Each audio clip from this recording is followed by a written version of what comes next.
What's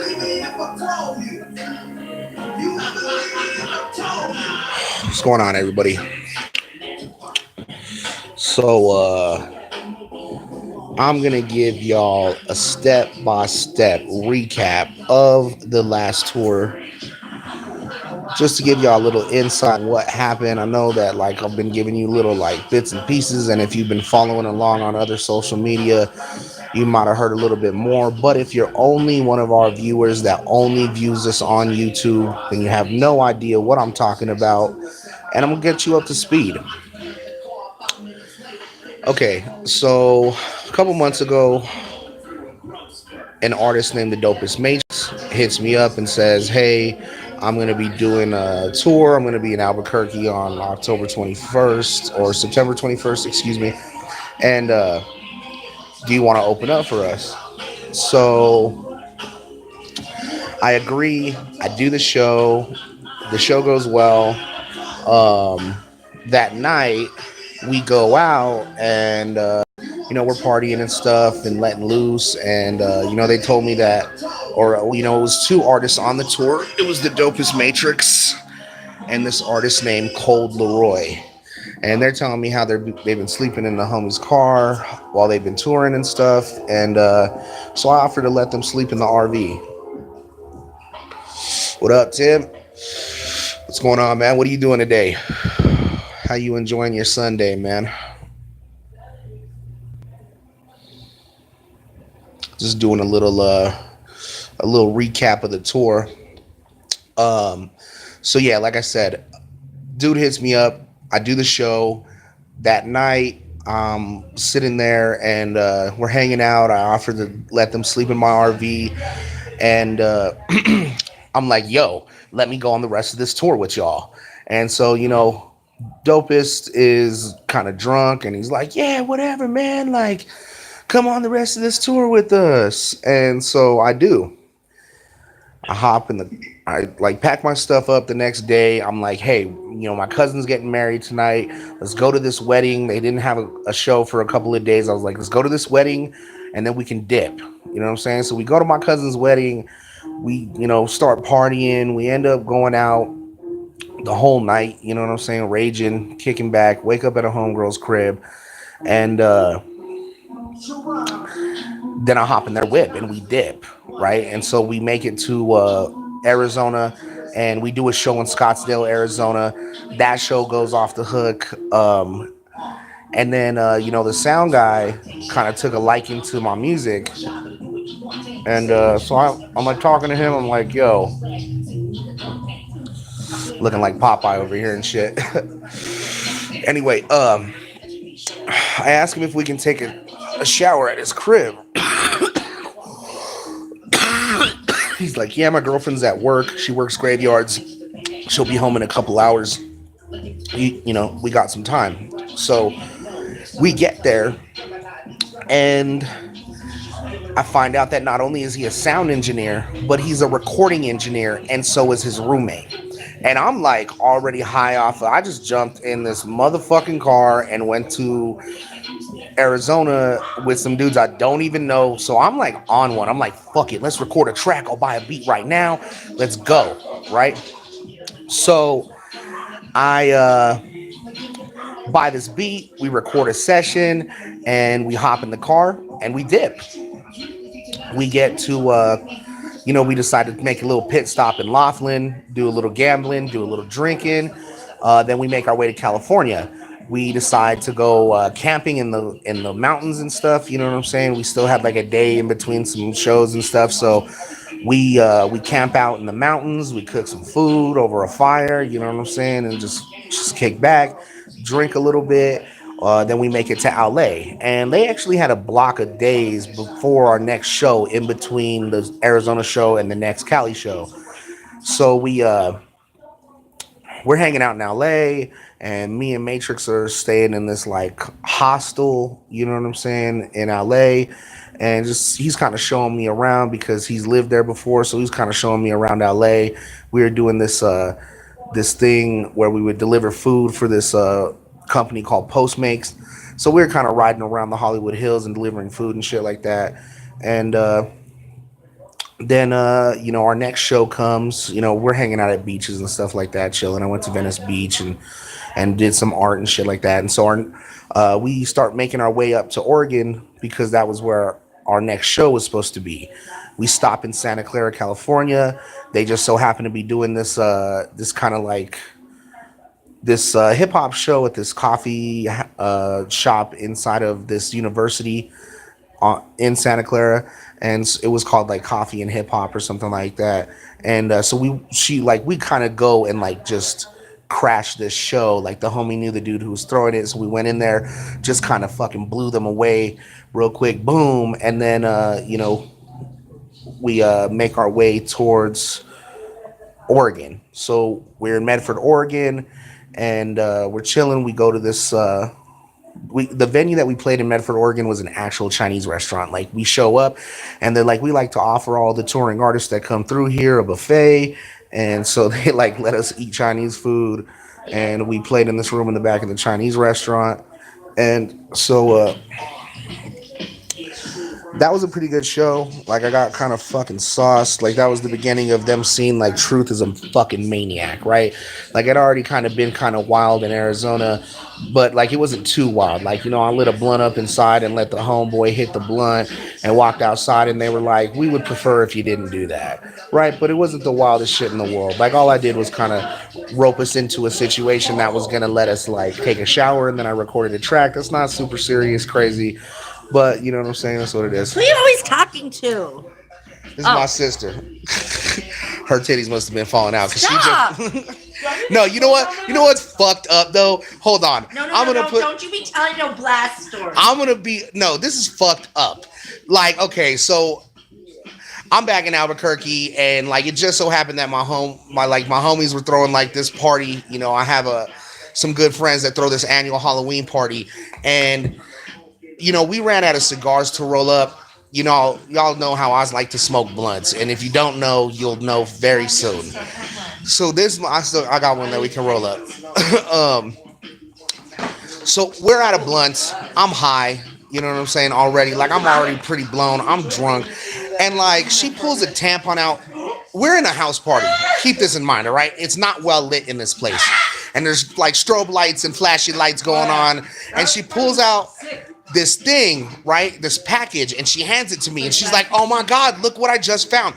Now, let me give you some backstory to this too, because my sister over here had just been like, "Yo, I got a cigar. I got one," right? So it's not like I was just like super dumb. It was like, oh, I had already heard a folk story about a motherfucking cigar. And then my other sister pulls out the motherfucking what? Guess what she pulls out? A motherfucking tampon. So I'm sitting here like, this is a weird looking package. And then I realized what the fuck it is. And my dreams got killed. All right? Dreams died that day. Okay, so back to the story. We're in Medford, Oregon. We're performing in this Chinese place. Look. Oh yeah, look. I'm gonna roll this up. I'm gonna roll this up for y'all real quick. Watch us smoke a fucking tampon blunt. You know what I'm saying? And it's true because I had fun. Okay, so we're in Medford, Oregon. We're performing in this Chinese place. They're doing karaoke in this bar that's attached to the Chinese place. Like Oregon loves Chinese food and bars, from my experience. And so I'm drinking 151 Bacardi straight because if you're a fan of Tech Nine, you know about Caribou Lou. And like, not only do I drink Caribou Lou, but I'm a maniac, and anywhere I go, I'll drink 151. Like when you do shows in bars, sometimes they give you drink tickets and stuff like that. And so I'll walk up to the bar, and they usually ain't allowed to give me the 151, but because I order 151 Bacardi straight and light it on fire and drink the shots, motherfuckers will usually give me the shots, right? And so the fucking bartender out there loved the fact that not only was I drinking 151 straight, but I was lighting them on fire.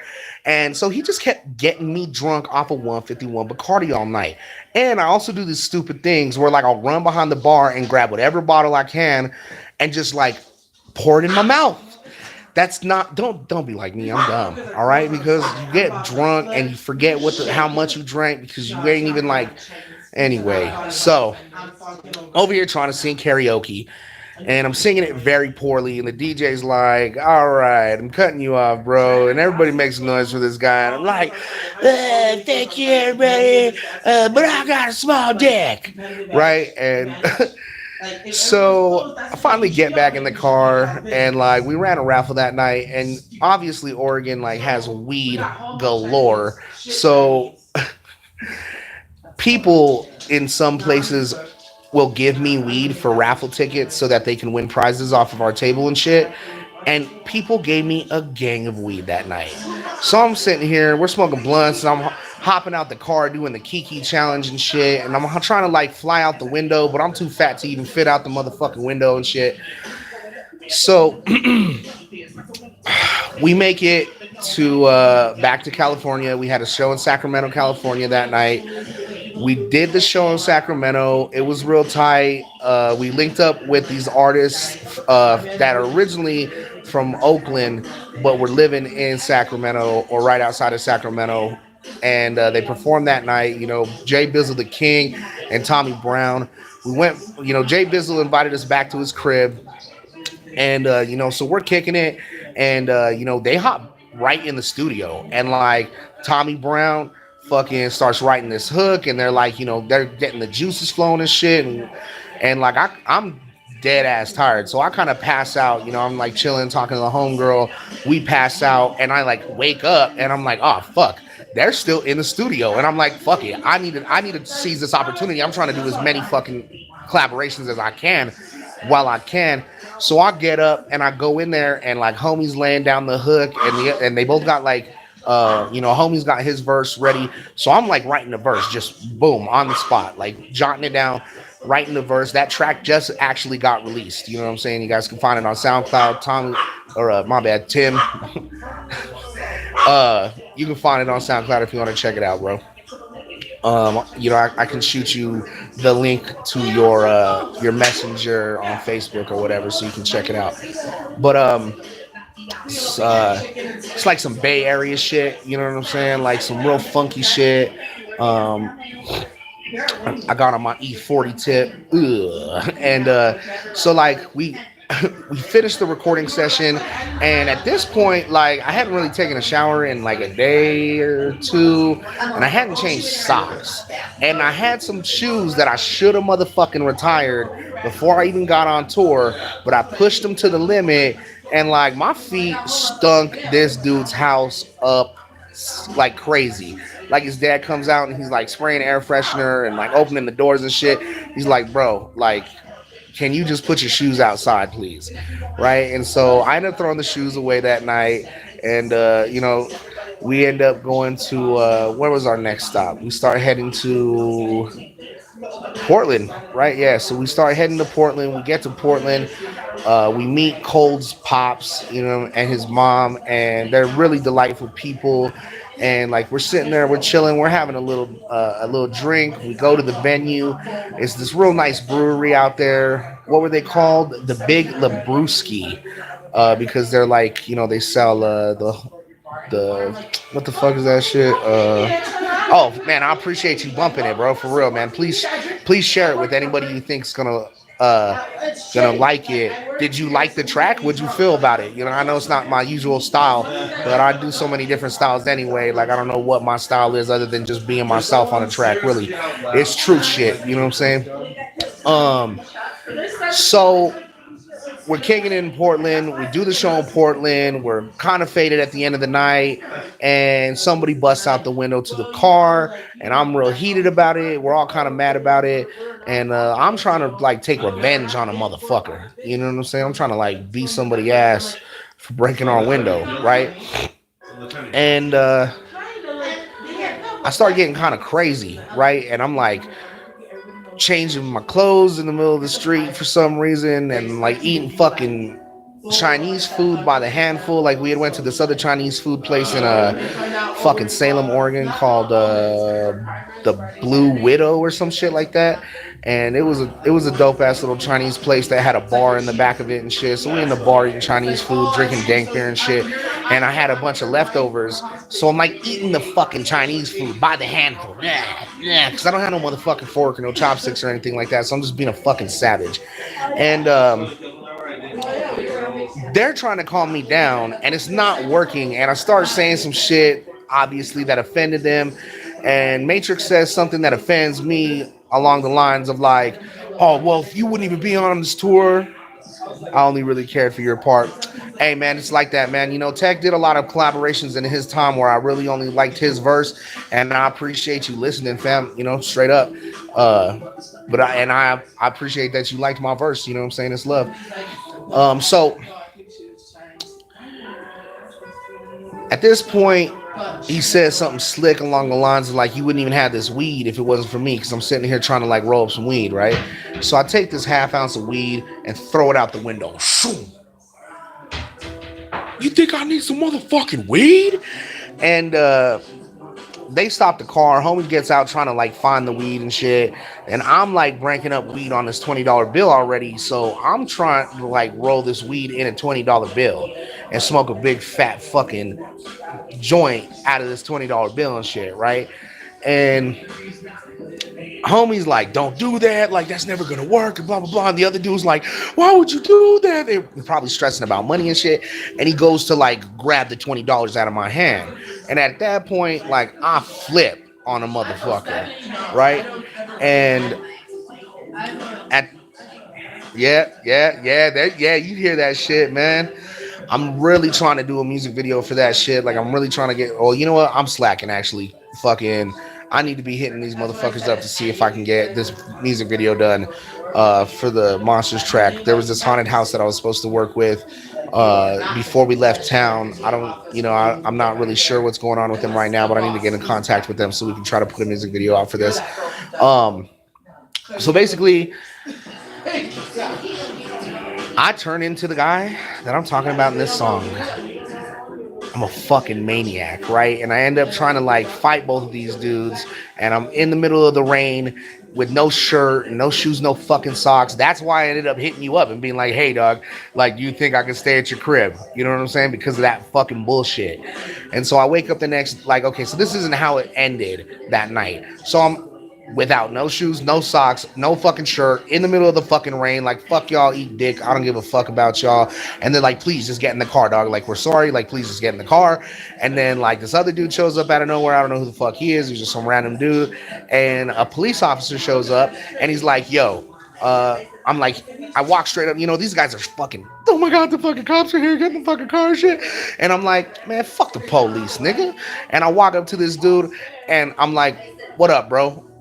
Are we bothering you? And he was like, no, you guys are cool. Like, you know, have a good night. And so he gets back in his car. And like the dude who was trying to like break us up, we don't know this dude. He's just a random dude. He's like, I got McChickens in my car. And I was tired of sitting on broken glass. So I hop into his car trying to eat a McChicken. I'm like, follow these motherfuckers. Right? And they skirt off and my phone's dead and he doesn't follow them. And I'm like, what the fuck? And now I'm stuck in this dude's car. And we're driving around fucking Portland. And straight up, I'm drunk. So I fall asleep in this dude's car. And I'm like, fuck. Like, just stop somewhere so I can fucking charge my phone, bro. And he's like, blah, blah, blah. And I wanted to stop. He seemed like he was a tweaker and shit. And he's trying to find his girlfriend. Finally, I wake up and he's like, hey, bro, like, I need you to get out of the car. Like, me and my chick are going to go on this mission. And I'm like, what? And he's like, you can sleep in the car. I got a pillow and a blanket for you. And I'm like, I am not fucking sleeping in your chick's car, bro. I just put gas in your car, blah, blah, blah. Oh, yeah, blah, blah, blah. Like, we'll be back, blah, blah, blah. Right? And I'm like, about to fight this dude in the motherfucking middle of the street. And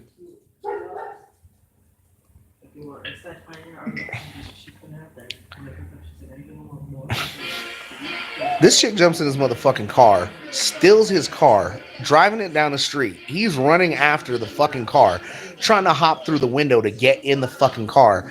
And I'm stuck here, and I'm like, well, fuck it, I guess I'm sleeping in this bitch's car. So I wake up the next morning with no fucking shoes or socks and no fucking shirt. And I'm like, shit, where am I guess I'm in Vancouver, Washington, right? And so I'm like waiting for a store to open so I can buy a fucking shirt and like drinking beer and shit because I'm still, I mean, I couldn't even take this bitch's car if I wanted to. It had an interlock in it, and I'm still drunk. So I'm like, fuck it. Might as well just keep drinking. I fucking get a little tossed that morning, smoking all this weed and shit. Like, I had a gang of weed still. And so I fucking smoking weed. and there's a coffee shop down the street. Just so happens to be a coffee shop for Alcoholics Anonymous. And so I go to an AA meeting and some fucking dude gives me a sandwich and shit. Like I grew up in the AA programs. My dad was going to AA when I was a young kid. Like, you know what I'm saying? Like I was going to fucking AA meetings for a good couple years with my pops. You know what I'm saying? Continuously. That was his life. You know what I'm saying? Shout out to Pops. He's doing a lot better now. He still drinks, but he ain't a fucking asshole drunk like he used to be. I mean, he's still an asshole sometimes, but fuck, what you gonna do about it? Um, so I spend the whole day at the AA fucking coffee shop, and then I'm talking to my homie, and I'm like, fuck, man, like, what do I do? I go whoop these fucking kids' ass. Like I'm fucking pissed. Like they don't want to answer the phone. He's like, be a man about it. And I'm like, all right, cool. I at least want my shit back. So I start tracking them down.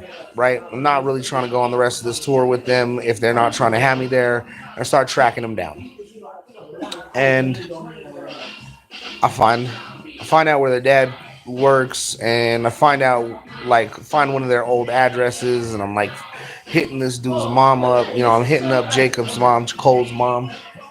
What? Oh, I'm just Oh, talking you to good? Pappy. Oh, yeah. Come here. So, Come here. I find dude's mom on Facebook, and I'm like, "Yo, have your husband message me." So he calls me up and he's like, "Look, dog, I don't want any problems." I'm like, "I don't, this is a whole mix-up. Like, I was just trying to protect these dudes and retaliate against whoever had done us wrong last night. It was like a big mix-up. Didn't even mean to like have it go down this way. Like, you know what I'm saying? Like, just definitely had to humble myself and shit, right?" So, David, man, hats off to you, man. You handled everything like a gentleman, and deeply honored that you still allowed me back in your home and that you did everything that you did for me. Absolutely blessed to be in the arms of angels in the moments that I was out there with y'all. Honestly, so he basically has them come pick me up. He's like, this dude is not gonna sleep outside in the motherfucking rain and shit, bro. And I go back. They're kind of still a little funny style with me, like sour and shit. Hang out with him and his wife, that night. Um, then we kind of patch things up the next day, and I decide, okay, cool, like let's keep riding together. And Jacob decides, Cole decides he doesn't really want to be on the rest of this tour. And so Matrix had already had the plans to his manager and another artist were gonna like jump on the tour with us, and because Jacob didn't want to continue the tour,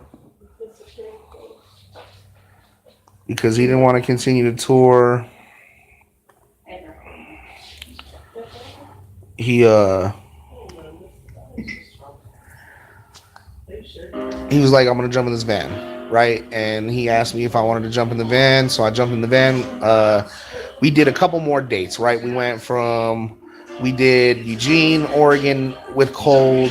He also did another Portland show. That's the show that you came out to, Tim. I appreciate you coming out, man. Like, really honestly, to have somebody who I've reached out to that connected with the music come out to the show to see me, and not just to fuck off and party. You know what I'm saying? Like some people will go to the shows and just like because they want to get drunk and they're asking to get in for free, and then they want free merch, and they're like, some people just like uh they take from you more than they're actually giving to you sometimes. You know what I'm saying? And like I appreciated your presence. You hung out all night, um and I would love to have you at more shows one day. Absolutely. You know what I'm saying? um so yeah, we go to Utah the next night, right? Like we stay up all fucking night. We had to drive to Utah. It was like fucking 15 hours away and shit. We get to Ogden, Utah. Fucking dope ass shows, like 200, 300 people there. But it was like one of those atmospheres where, I mean, we were just like the entertainment for the club that already gets packed on Friday nights anyway. And so It's a small town. Like nobody really gives a fuck about us, but we make good money and fucking go to Logan, Utah, and make a bunch of fucking fans and a bunch of connections with some dope artists and some promoters and shit like that. And you know, they showed a lot of love in Utah. And so we from there jump in the car. I jump in the van with Matrix and the other two artists, and we fucking almost get stuck in like this snowstorm on this mountain, and like one of the artists is like freaking out, and like the other dude who was on, the other artist was like, "Fuck this, move out the way," and like hop behind the wheel, and we got through the snowstorm, and then we got kind of like stuck, like there was like a traffic like closure. Um, there was like a delay is what you could say, right? And so we get out, we're smoking, we do this like snowball fight and shit, and I'm thinking that we like the camp right now, like we getting it, right? We get into fucking Denver. My homeboy lets us stay at his crib. Everybody gets to take showers, and then we hit it that morning, right? And things are rolling smoothly in my eyes. And I link up with my homeboy D Rain. Be on the lookout for Wavy. It's gonna be coming out soon. It's a track that me and the homie D Rain did. We're gonna be doing a tour themed around that. We're gonna be shooting a music video for it and everything. So be on the lookout for all that stuff. And we go out to lunch, and then he takes me to this bar called One Up. It's a really dope bar in Denver. It's like an arcade slash bar. They got like the meanest selection of games. Like they have a whole room that's dedicated to pinball machines. Probably literally over 30 fucking pinball machines in that fucking room alone. And then they got tons of like classic arcade games all over the fucking place. Like this is really like it was really impressive. It was one of the craziest fucking arcades that I've ever been to in my life. It's tight. If you like video games, y'all ever in Denver, check out One Up. You know what I'm saying? It's the number one up. You know what I'm saying? So we go. I'm kind of getting day drunk at this point. I'm getting pretty fucking plastered, and I make it to the venue. I'm over there setting up the merch, and like I guess the promoter double booked their tour and another tour, and was hosting an open mic that night. So the homie D Rain comes up to me and he's like, "Man, I gotta go to work, and I don't even know if I'm gonna see you perform." Like this dude says he doesn't even know if you're gonna get to perform tonight. And I was like, "What the fuck are you talking about?"